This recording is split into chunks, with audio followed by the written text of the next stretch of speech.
Bonjour à toutes et à tous. Vous écoutez la nouvelle histoire d'Envolée Conté, Olivia et le livre des légendes, épisode 2. Retrouvez également toutes nos histoires, sans générique et sans sponsor, sur la plateforme Patreon, Patreon. Pour 3 € par mois, vous pouvez télécharger chacune de nos histoires en un seul fichier pour permettre à vos enfants d'enchaîner facilement les épisodes. Et surprise, nous y glissons de temps à autre des épisodes inédits. Soutenez dès à présent notre travail sur Patreon en retrouvant le lien en description de l'épisode.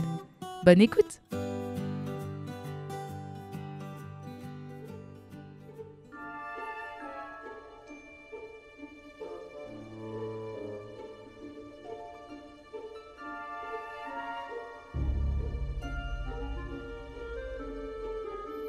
Au cœur de la forêt, l'hiver a posé sa patte de velours blanche. On pourrait croire que tout est calme dans le silence de la neige. Mais un petit monde s'agite et cogite.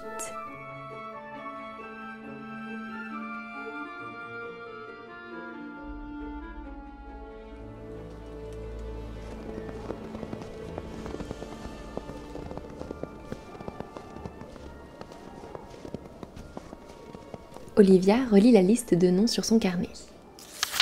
Une légère brise s'est levée et la forêt bruisse autour d'elle. Noti, le petit écureuil, se faufile jusqu'à sa capuche pour se réchauffer. Alors, récapitulons. Le livre des légendes a été dérobé cette nuit dans la tanière d'Anka, l'ours. Madame Lulule, qui veillait sur sa branche, à quelques pas de la tanière, a vu passer 5 suspects. Fine l'orignal, Anka l'ours, Érable le loup, Danka la ratonne et Éloé la salamandre. Et Madame Lulule est aussi suspecte. Ce qui nous fait donc 6 suspects. Énumère Olivia. Oui, mais parmi ces suspects, l'un d'entre eux ne s'est pas approché de l'entrée de la tanière.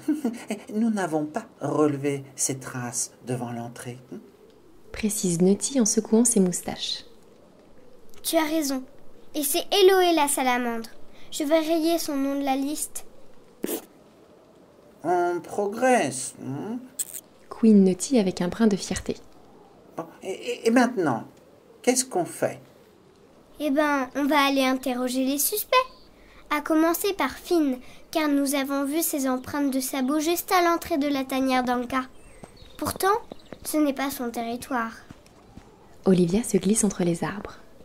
Elle connaît la forêt comme sa poche et a appris à sortir des sentiers battus pour emprunter les chemins des animaux. Le soleil est maintenant haut dans le ciel et la forêt semble s'être réveillée. Olivia se dirige vers le lac. Comme tous les animaux, Fine a son territoire et celui-ci s'étend tout autour du lac.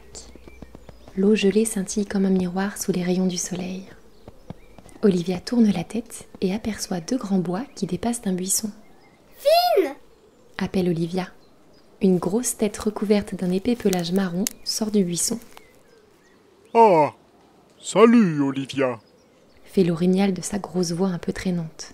« Qu'est-ce que tu fais dans le coin ? Regarde, le lac est complètement gelé. Même moi, je peux patiner dessus. » ajoute l'animal en esquissant quelques pas de danse sur la glace. « Fais attention quand même avec tes 600 kilos !» sourit Olivia en voyant Fine se dandiner. Elle reprend plus sérieuse. « Je te cherchais car il s'est passé quelque chose de grave cette nuit. Le livre des légendes a disparu. Avec Noti, on a décidé de mener l'enquête. »« Le livre des légendes ?» brame l'orignal en secouant ses bois. « Il existe encore, ce vieux tas de feuilles ?» Tu connais son existence? demande Noti en sortant le museau de la capuche d'Olivia. « Bien sûr, comme tous les animaux de cette forêt. Figurez-vous que c'est mon grand-père qui en était le gardien quand j'étais petit. Et il a passé son temps à nous rabâcher le museau avec toutes les histoires incroyables qu'il contenait, soi-disant. Et puis, quand il est mort, le livre est revenu à Anka, car c'est elle la plus vieille et la plus sage de la forêt. Enfin, c'est ce qu'il paraît. » Qu'est-ce que tu veux dire ? demande Olivia intriguée. Rien. Dites, vous n'auriez pas vu des sapins baumiers en venant ?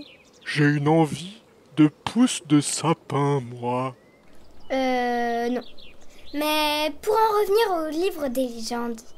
Ah, oui, ce vieux machin. Papy disait toujours que c'était l'âme de la forêt.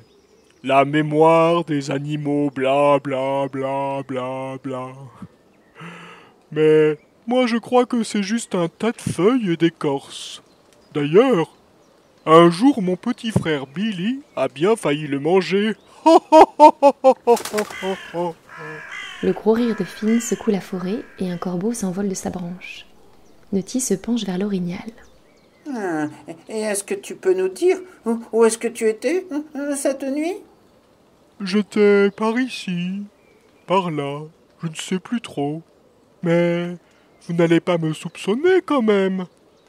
Sourit Finn en dévoilant une impressionnante rangée de dents. Olivia croise le regard de Nutty.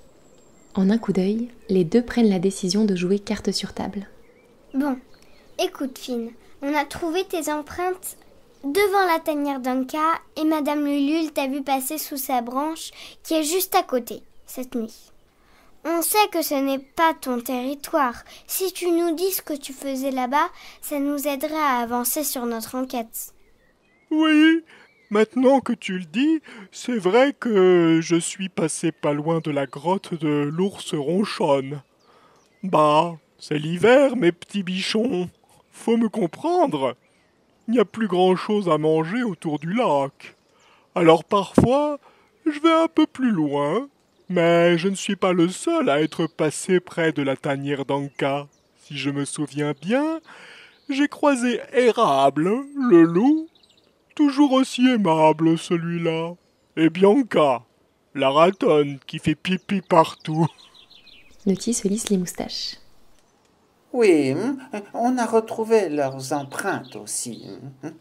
Ah, vous voyez, je ne raconte pas de carabistouille, moi. Par contre, vous devriez vous méfier de Madame Lulule, car elle n'y voit pas toujours clair de son perchoir. Elle est sympa, votre petite enquête, mais si vous voulez mon avis, ça ne vaut pas la peine de se mettre la rate au courbouillon pour ce vieux livre avec ses histoires décrépites. Allez, je vais essayer de trouver quelques bourgeons à me mettre sous la dent, moi. À bientôt, les détectives du dimanche. Et Finn disparaît derrière les arbres, ses bois se fondant dans les branches. Qu'est-ce que tu en penses? Demande Nutty à Olivia. Je ne sais pas. J'ai un peu l'impression qu'il nous mène en bateau. Oui, moi aussi. Fait Nutty en agitant sa longue queue touffue. Hé, arrête! Tu me chatouilles le cou! Glousse Olivia. C'est alors qu'un petit bruit leur fait lever la tête. Hé, psst! Assise sur une branche de bouleau, une femelle raton laveur les observe, un petit sourire en coin. Alors, à ce qu'il paraît, vous cherchez le livre des légendes? Demande la ratonne d'une voix espiègle. Ah, bonjour Bianca. Oui, mais comment tu sais? Ah, vous savez, les nouvelles vont vite dans la forêt. Et j'imagine que Madame Lulule et Finn l'orignal vous ont déjà dit que ce n'était pas eux qui l'avaient dérobé. Tu es décidément bien renseigné. Et oui, mon petit museau se glisse partout. Et vous n'êtes pas les seuls à être intrigués par cette histoire. Qu'est-ce que tu veux dire? Disons que je sais des choses. Et je peux les partager avec vous si ça vous intéresse. Mais bien sûr, que ça nous intéresse. Mais j'aurais quoi en échange? Olivia soupire. Elle aurait dû s'en douter. Bianca adore marchander. Ça ne te suffit pas qu'on retrouve le livre des légendes? Bof, c'est pas ça qui va remplir mon estomac. Sourit la ratonne de ses petites dents pointues. Olivia fouille dans ses poches et en ressort une poignée de noisettes. Ah, voilà qui est intéressant. Venez, je vais vous montrer. Bianca les entraîne à travers la forêt, les grosses rayures noires de sa queue se détachant sur le blanc de la neige. Tous les trois remontent vers la tanière d'Anka l'ours.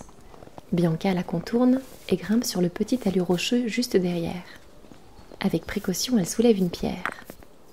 Une fissure descend au cœur de la roche. Jetez un œil. Suggère Bianca avec un sourire malicieux. Olivia allume sa lampe de poche et glisse le faisceau lumineux dans la fente. Ben, je ne vois rien. La fente est tellement fine, je ne pourrais même pas y glisser ma main. Il y a juste une sorte de trou dans la roche tout au bout. Et oui, c'est bien ça le problème. Il n'y a plus rien du tout. Mais avant, c'était là qu'était caché le livre. Nutty et Olivia se regardent stupéfaits. Ainsi, Bianca aurait découvert une fente dans la roche menant jusqu'à la cachette du livre des légendes. Ça serait logique. Pense Olivia à voix haute. On est juste derrière la grotte d'Anka et ce petit creux ressemble bien à la cachette du livre qu'on a vu à l'intérieur de la tanière tout à l'heure. Ben oui, puisque je vous dis qu'il était là. Je passe ici presque tous les jours pour jeter un œil comme ça au cas où. Cette nuit, j'ai regardé dans la fente 2 fois. À minuit, quand la lune était au plus haut dans le ciel, le livre y était encore. Mais quand je suis revenue, juste avant le lever du soleil, il avait disparu. Ça voudrait dire que le livre a disparu après minuit. Mais il a bien fallu que quelqu'un rentre dans la tanière de l'ours pour le prendre, car le livre est trop gros pour sortir par cette fente. Oh, voilà des petits malins. Vous réfléchissez vite. Puisque tu as l'air de savoir beaucoup de choses, est-ce que tu sais qui sont les animaux qui sont passés près de la tanière après minuit? Ah, moi non, mais la lune le sait, elle. La lune? Et oui, voyez-vous, les animaux de la forêt ont leurs petites habitudes. Selon l'heure qu'il est, ils passent toujours au même endroit dans la forêt. Ce sont les endroits les mieux éclairés par la lune. Sauf que la lune traverse le ciel pendant la nuit, elle bouge. Et parfois, elle est cachée par des arbres. Olivia réfléchit à toute vitesse.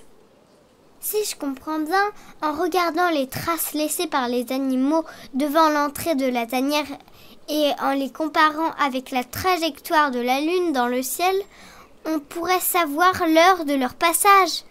Bianca hoche la tête. Allez, je vous donne un petit coup de patte. Voyez-vous ce grand sapin à côté de la tanière? La lune passe derrière entre 23h17 et 23h59. Elle éclaire d'abord toute cette partie-là. Et ensuite, ce côté-ci. Donc, les animaux qui sont venus avant minuit sont passés à gauche du sapin et ceux qui sont passés après minuit sont passés à droite. C'est du génie! S'exclame Olivia en s'accroupissant au sol. Il y a bien des traces des 2 côtés de l'arbre. Nutty saute de la capuche d'Olivia et observe la neige avec attention.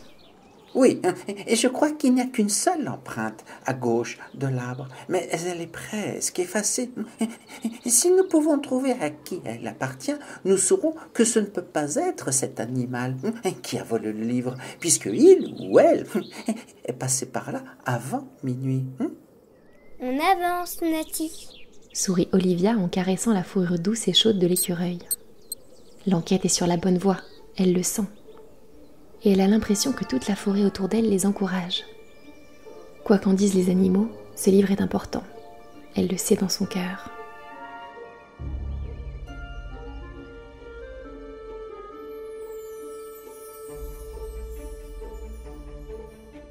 Olivia et Nutty ont fait une grande découverte aujourd'hui.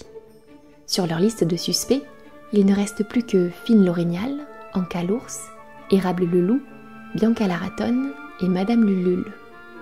Mais grâce à Bianca, ils sont sur le point d'éliminer un autre suspect. En effet, d'après la ratonne, le livre des légendes a disparu après minuit.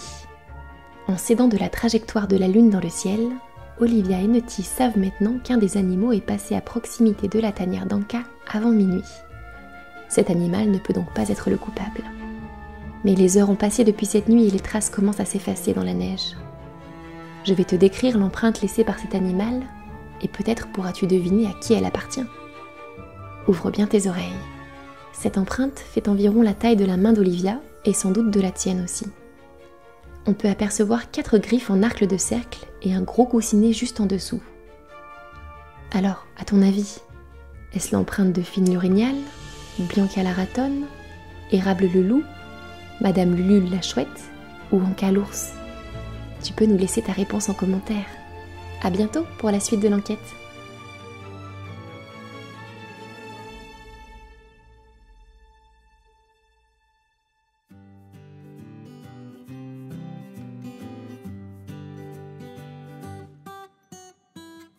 Vous venez d'écouter une histoire d'Envolée Conté, une création originale écrite par Lucille Petit. Pour nous soutenir, mettez-nous 5 étoiles sur Apple Podcast et retrouvez-nous sur Instagram à @envoléeconté. À très vite!